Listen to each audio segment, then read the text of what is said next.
During the campaign, then Senator Obama repeatedly promised to crack down on no-bid contracts. As I indicated earlier, one of the things that I did last year was to pass a bill with Tom Coburn, very conservative Republican, but a sincere fiscal conservative, and we got together and created what we call Google for Government. It's a searchable database where every single dollar of federal spending is posted on the internet so that ordinary voters can take a look. And if they see a bridge to nowhere being built, they know where it's going and who sponsored it. And if they see a no-bid contract going to Halliburton, they can check that out too. I would also curb subsidies to banks making student loans, return earmarks to their 2001 levels, and reform no-bid contracts. I do this because I believe we can have a smarter government that pays its way while investing in our country's future. And as for those programs we do need, I'll make them work better and I'll make them cost less. We'll save billions by cutting waste and improving management and strengthening oversight. And I will finally end the abuse of no-bid contracts once and for all. The days of sweetheart deals for Halliburton will be over when I am in the White House. Well, guess what? Fox News Washington correspondent James Rosen joins us live. How'd the president do on that no-bid contract? Well, he certainly has talked a good game, and even as president, in March of last year, he signed a memorandum that was supposed to implement tough new guidelines on contracting, and he mentioned once again no-bid contracting is a problem.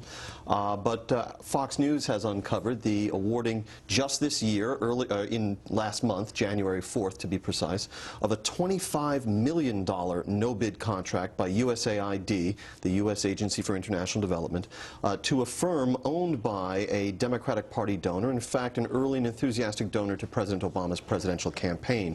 After Fox News reported this a week ago, it took about a week until we got word that this contract has been canceled. And in fact, the State Department tells us it had nothing to do with Fox News' reporting. It was as a result of some internal review. But we had a very interesting admission from P.J. Crowley, the Assistant Secretary of State, familiar to many Americans, of course, because he does the on-camera daily briefings for the State Department.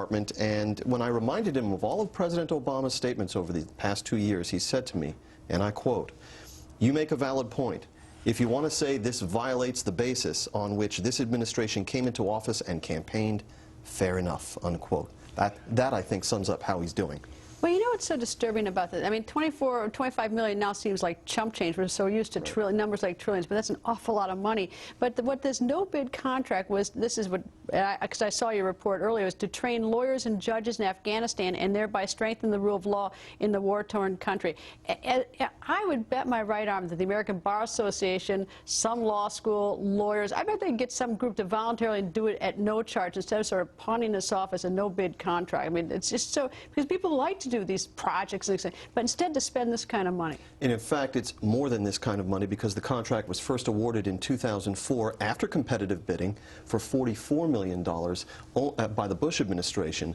Only the Obama administration decided to extend it as a no-bid contract. It is now going to be put out for bids, by the way. Have you talked to Checky and company and asked them about this? Yes, I spoke to Vincent Checky, who's an economist. We should point out that his firm has done a lot of this kind of work. No one's saying they're unqualified to do this kind of work. He was very terse on the phone. He basically steered all questions to USAID, said he didn't want to speak for the government. And when I said, well, I'm asking you to speak for your company, did you know that this contract had been awarded on a no-bid basis? He said, after the fact, yes. Beforehand, no. But it didn't bother him any. Apparently not. You didn't. Yeah, it's just, it's unbelievable. Anyway, all right, James. Good work. Thank you, Greta.